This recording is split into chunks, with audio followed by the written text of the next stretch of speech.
I don't cover Dogecoin very much on my channel. However, I will here for two reasons. One is obvious. It's the hot thing to talk about, so YouTube reviews, whatever. But from a very sincere standpoint, we have been, my Discord calls and where to be trading has been dominated by Doge and talking about Dogecoin. Because here's the neat thing about it. And again, what I'm about to say, you might not hear, very often or anywhere. You could easily hear it somewhere else, but this might not be something you hear often or at all. But it's very valuable information. So listen. No. Let me think about how to say this. When you have a choice between price movement dominated by hedge funds / very sophisticated bots like Bitcoin, Apple, Amazon, Tesla, right? Versus the price of something that is dominated by the chaos, just pure chaos of mass retail. So retail versus, I guess, traditional finance bots. So TradFi bots. You should, or over time, you should know that the choices should be retail, because over time you will be, as a human, more profitable trading in a mass market psychology setting, right? Rules apply more specifically. When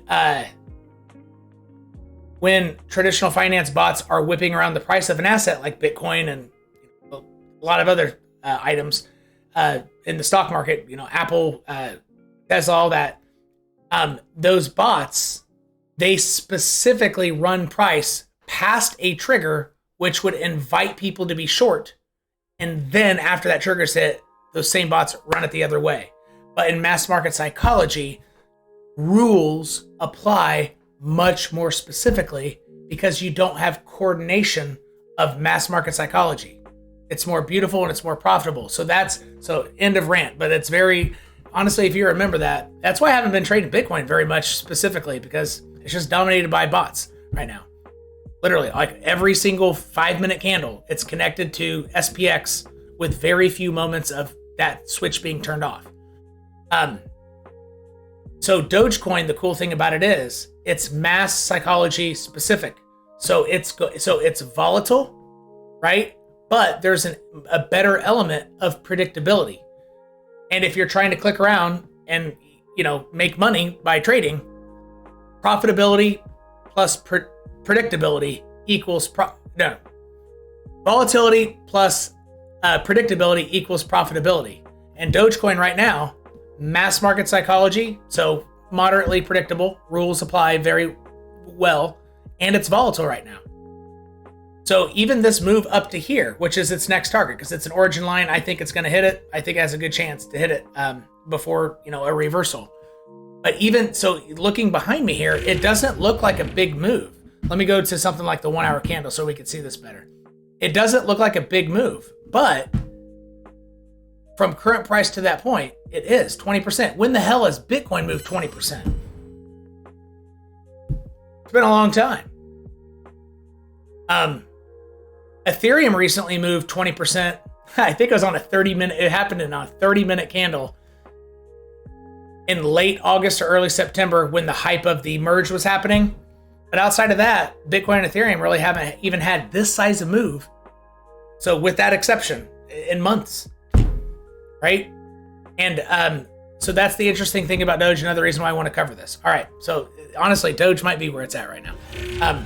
Especially on if you can deal with it or trade it on an exchange where you have enough liquidity per how much money you're playing with in your account. All right. So here is what's happening with Dogecoin. You are fortunate enough to have me just got off a VIP call where I talked about this. I was able to think about it for a while. There are going to be multiple, I deleted the wrong damn thing. There are going to be, so I don't trade like this necessarily, but this rotated rectangle here is going to be an area of interest. because of I think the yearly low plus multiple wick highs, they create a range into which Doge just zoomed past. So a pullback before it hits this level up here, assuming it does, a pullback should be within this, correct? Right? Okay. So what you could do is you can this, and again, this goes back to June. So what you could do is you could treat this as its own trading channel and essentially make like a midpoint line in it, which honestly interacts with price pretty well. So for pullbacks, you have three major options here. So now we'll go into the micro time frames. We're getting a little too busy here, Tim. Got too much shit going on. Let me get rid of this stuff. I think that was somebody else's line there. All right, there we go. So on this chart, we only have three items outside of price.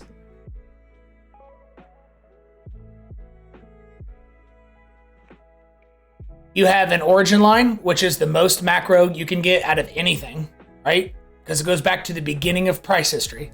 You have another origin line here. And then you have this midterm time frame trend line, which a lot of people are going to be looking at.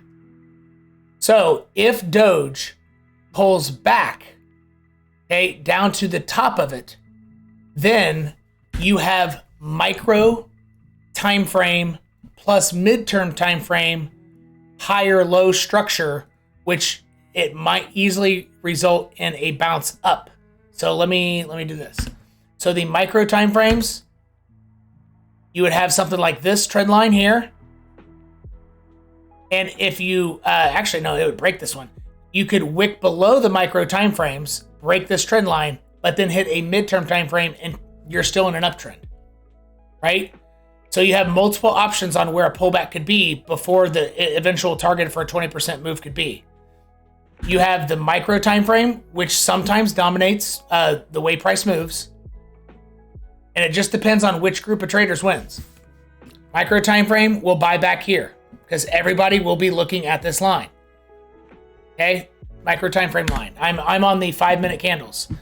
If that fails, then folks from a midterm time frame perspective would easily see this point right here as an entry. Despite the micro time frame people saying, "Oh shit, it broke down," right? Midterm time frame people could zoom it right back up and could still hit the target. Where this target up here starts, where you start having a probability pivot. So this becomes not 51% or better probable anymore, this target being hit. The probability pivot, I would say, happens at the middle line of this midterm time frame range. If Doge pulls back below here, then I think this becomes less than 50% likely of being hit. And any upside move after that, you are specifically looking for a higher low watch. And because you have this very convenient micro time frame line here, which is support, the lower high would likely hit that line. So you actually know where to look, right? So to the downside, we have extremely specific targets of what and where it is and what it means. Down here, still bullish. Down here, still bullish. Here, it's a 50-50, but if it goes below here, if it comes back up, you're gonna be looking for a rejection, perhaps either from this line here or that one. You're gonna be on lower high watch after that, because I would interpret this going below here, that's where your probabilities of this being hit pivot, and the probabilities would flip that was it. Like this move, that was it. It just came up shy of my origin line, which sometimes happens. But usually my origin lines get hit pretty well. All right. And so this should keep you safe trading, trading Dogecoin for quite a while. But Dogecoin is on an even tinier micro time frame. It's doing something pretty cool. So if you want to dive into that, if you're looking to do something tonight, you have to zoom in even more. So I'll go to the 3-minute chart. Maybe I should go to an exchange with better liquidity so we can actually have candles freaking touching each other. There we go. All right, so now we have a bare naked price chart. Yeah, this is way better. I need to kind of convert my stuff over. I don't I don't know. I was clearly charting this on an exchange with not good volume. All right, so on the very, very micro time frames, you have what pattern traders call an inverse head and shoulders pattern here. It's honestly a perfect one. But the way I see it is, for the time frame you're identifying an inverse head and shoulders, all it means is potential trend reversal. You go from lower lows to your first lower high, and that's what creates the inverse head and shoulders. It's just a trend change, and it's the first higher low after having lower lows. Lower low, lower low, lower low, lower low, higher low, inverse head and shoulders is the result, typically. Sometimes that's broken. If it screams up, makes a higher low appear, then you have a trend reversal without inverse head and shoulders. But among trend reversals over small time frames, large time frames, whatever, but particularly small time frames, this is among the most common way to get a trend reversal, right? And Dogecoin on the micro time frames, it is interacting with what is called the neckline. So right now, the bulls are trying to pierce price above this because they know once that is broken, the current people selling into this and trying to make it go down, the bears, most of them will stop taking on positions, and that will take the sell pressure. So right now, the sell pressure and the buy pressure are about equal because it's going sideways, right? In general. Like this, buy pressure, sell pressure.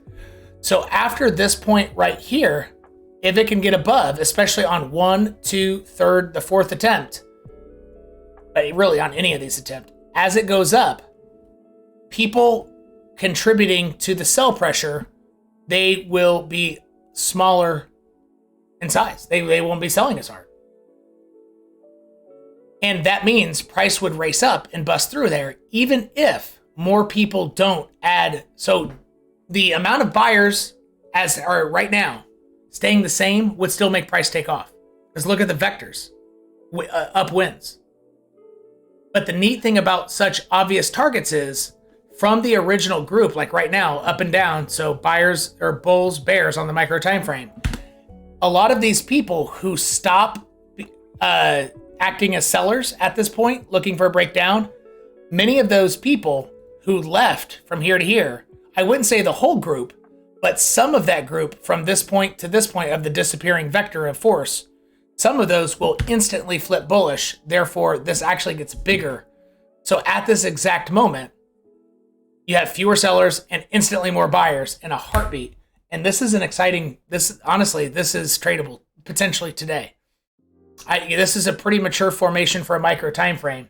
So either way, I mean, Doge right now, I don't think I want to guess up or down quite yet, but you have a very clear area on when it'll take off. Therefore, if you wanted to guess up now, and if somebody, so this is not, I'm not inviting you to do so. This is not financial advice. Me, for example, if I wanted to trade up, I could potentially make the choice or the strategy to enter now, or enter out with limit sells between here, and simply set my stop, below these candle bodies here, and just call it a day. I have my stop set within 1%. Depending on the amount of leverage, you probably wouldn't want to do this on high leverage because 1% on high leverage, I mean, that's a big loss, right? Really a big loss. But on 15x or lower, you can easily set that up and set your stops and then walk away fairly safely. To the downside, though, you could kind of do the same thing. You could technically enter here as well, guessing it's going to break down, and set your stops above that wick high, which should be also, around 1%. There you go. So if you're on a platform which allows you to take on contrary or opposite positions on the same asset, which many of them don't, like KuCoin Futures doesn't. One website that I'm using now does. You could technically, somebody here, you could technically take on both positions, set your stops, and walk away. You really could. This, again, I'm not inviting you to do so. It's not a call to action, not financial advice. This is just a very interesting setup where that could be an okay strategy.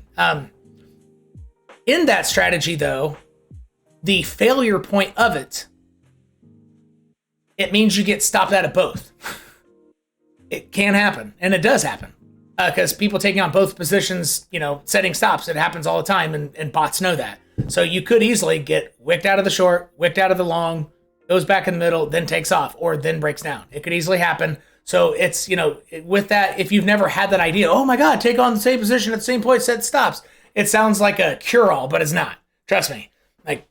I've done it many times. A lot of times it works, but it has a clear failure point. You can get stopped out of both scenarios, and depending on how widely you set your stops, because you think, okay, if I'm losing that whole 1% up on a short, well, I'm gaining on my long, right? So it equals out. So why don't I just set my stops really far apart?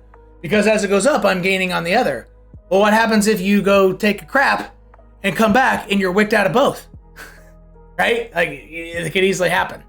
So it's not a cure-all. Don't be enticed by that. It's but that would be an okay strategy for this. So Dogecoin right now it's looking pretty cool for all the reasons I've stated. It's in an immediate, decent setup.